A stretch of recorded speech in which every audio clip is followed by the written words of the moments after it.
जंगल के एक पेड़ में दो तोते रहते थे, टीटू और मिट्ठू। टीटू बहुत समझदार और कर्मठ था, जबकि मिट्ठू बिल्कुल ही आलसी था, जो हर काम को आगे टाल दिया करता था। हम देखते हैं टीटू अपनी चोंच में घास लेकर अपना घोंसला ठीक करने आता है और मिट्ठू को आराम से डाल पर सोते हुए देखता है। मिट्ठू, तुम अभी तक आराम कर रहे हो? बरसात का मौसम आने वाला है, जल्दी से अपना घोंसला ठीक कर लो, वरना पानी से कैसे बचोगे? हाँ हाँ, कर लूँगा। इतनी भी जल्दी क्या है? अभी तो बरसात आने में बहुत समय है। जब आएगा तो देखूंगा। अभी मुझे आराम करने दो। किट्टू, मेरे बच्चे, क्या हुआ? मैं बेल से पेड़ पर चढ़ने की कोशिश कर रहा था। मेरा पैर फिसल गया और मैं गिर गया। तभी टीटू की नजर पेड़ के नीचे पड़ती है और वो देखता है पेड़ की जड़ से एक बेल उगाया है, जो धीरे धीरे पेड़ पर चढ़ रहा है, जिस पर उसका दूसरा बच्चा बिट्टू लटका हुआ है। टीटू बेल देखकर घबरा जाता है। ओ, ये बेल कब उगा? बिट्टू, जल्दी वहाँ से नीचे उतरो। अगर ये बेल बढ़ते बढ़ते ऊपर हमारे घोंसले तक पहुँच गया, फिर तो कोई भी ऊपर चढ़ सकता है। कहीं कोई शिकारी इस बेल से ऊपर चढ़ गया तो हम सबको पकड़ के ले जाएगा। कुछ तो करना पड़ेगा। टीटू घबरा कर तुरंत ये बात मिट्ठू को बताने गया, पर मिट्ठू अभी तक सो रहा था। उसके बच्चे घोंसले से उसे देख रहे थे। इतनी बड़ी मुसीबत हो गई है, लेकिन इस मिट्ठू को सोने से फुर्सत ही नहीं है। मिट्ठू, मिट्ठू, मिट्ठू, उठो। हाँ, कौन है? क्या हुआ? अरे मैं हूँ टीटू, मेरे साथ जल्दी नीचे चलो, तुम्हें कुछ दिखाना है। हाँ हाँ, चलता हूँ। इतनी जल्दी क्या है? अभी अभी तो सो के उठा हूँ। थोड़ा आराम तो कर लेने दो। सोने के बाद भी आराम? अरे जल्दी चलो, वरना आराम करने के लिए ये घोंसला और तुम दोनों ही नहीं रहेंगे। मतलब ऐसा क्या हो गया? वही तो दिखाने आया हूँ। अब चलो मेरे साथ। ये देखो, ये बेल पेड़ पर चढ़ रहा है। हाँ, तो इससे क्या होगा? इसमें डरने वाली कौन सी बात है? बेल ही तो है, चढ़ने दो। अरे अगर ये बेल ऊपर तक चढ़ गई तो कोई भी शिकारी या जानवर इसे पकड़कर ऊपर आ सकता है और हमें पकड़ सकता है। हमें इसे हटाना होगा। चलो इसे काट देते हैं, इससे पहले कि ये और बढ़े। बात तो तुम सही कह रहे हो टीटू, पर अभी तो ये बहुत छोटी है, इतनी जल्दी ऊपर नहीं आने वाली। इसे आराम से कल काट लेंगे। जल्दी क्या है? पर अभी ये बेल नाजुक है, हम इसे आराम से काट सकते हैं। अगर ये बड़ी होकर सख्त हो गई तो फिर हम इसे नहीं काट पाएंगे। अरे काट कैसे नहीं पाएंगे? हमारी नुकीली और तेज चोंच किस दिन काम आएंगे? तुम्हें ज्यादा परेशान होने की जरूरत नहीं है। अब चलो आराम करते हैं। मिट्ठू, चलो उस बेल को काट दें, नहीं तो बहुत बुरा हो सकता है। हाँ हाँ, काट देंगे। इतनी जल्दी भी क्या है? टीटू के बार बार समझाने पर भी मिट्ठू को बात समझ में नहीं आई, पर टीटू उस बेल को देखकर डर गया था।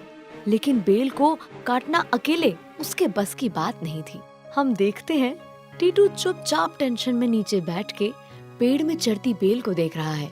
फिर वो जाके उसे काटने की कोशिश करता है, लेकिन बेल बहुत कोशिश के बाद भी नहीं कटती। ऐसे धीरे धीरे तो बेल काटने में बहुत समय लग जाएगा।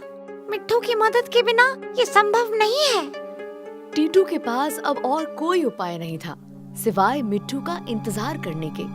समय बीतता गया और बेल बड़ा होते हुए पेड़ पर ऊपर चढ़ने लगा। बेल बढ़ता जा रहा है और पेड़ पर ऊपर चढ़ता जा रहा है। टीटू चुपचाप ये टेंशन में देखता रहता है। फिर कभी अपनी चोंच से उसे काटने की कोशिश करता है, तो कभी अपने पंजे से उसे हटाना चाहता है, पर सफल नहीं हो पाता। टीटू हार कर फिर से मिट्ठू के पास जाता है। टीटू मिट्ठू के पास जाता है और देखता है वो आराम से बैठ के चने खा रहा है। वो टीटू को देखता है।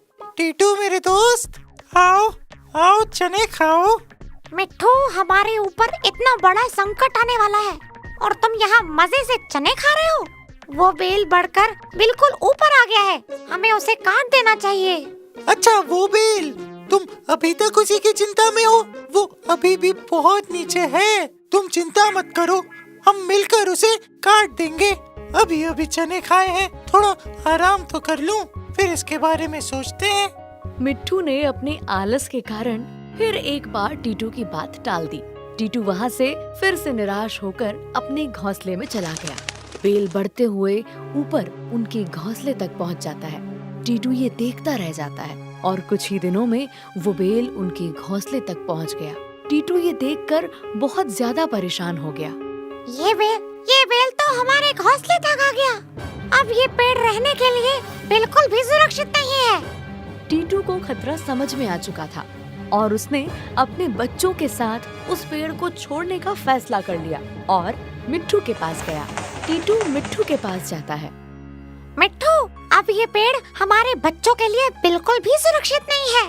बेल हमारे घोंसले तक आ गया है। मैं अपने बच्चों को लेकर यहाँ से जा रहा हूँ, इससे पहले कि बेल के सहारे कोई शिकारी ऊपर चढ़कर हमें पकड़ ले। मैं तो कहता हूँ तुम भी अपने बच्चों को लेकर मेरे साथ चलो। टीटू, तुम बेकार में परेशान हो रहे हो। यहाँ इस जंगल में कोई नहीं आने वाला। घर छोड़कर जाने की क्या जरूरत है? शिकारी को आना होता तो अब तक आ भी जाता। तुम्हें जाना है तो जाओ, मैं कहीं नहीं जाऊंगा। मिट्ठू अपने आलस के कारण फिर से टीटू की बात नहीं सुनता।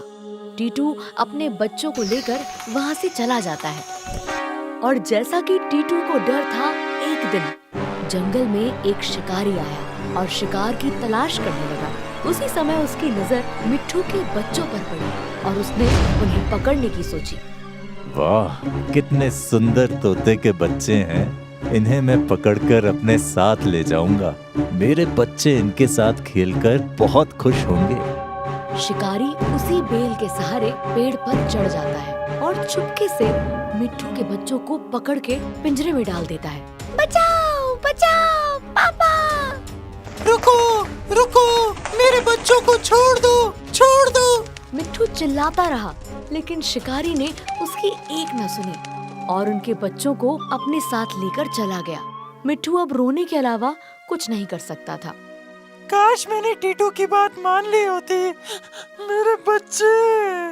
और इस तरह मिट्ठू को अपने आलस के कारण अपने बच्चों से हाथ धोना पड़ा।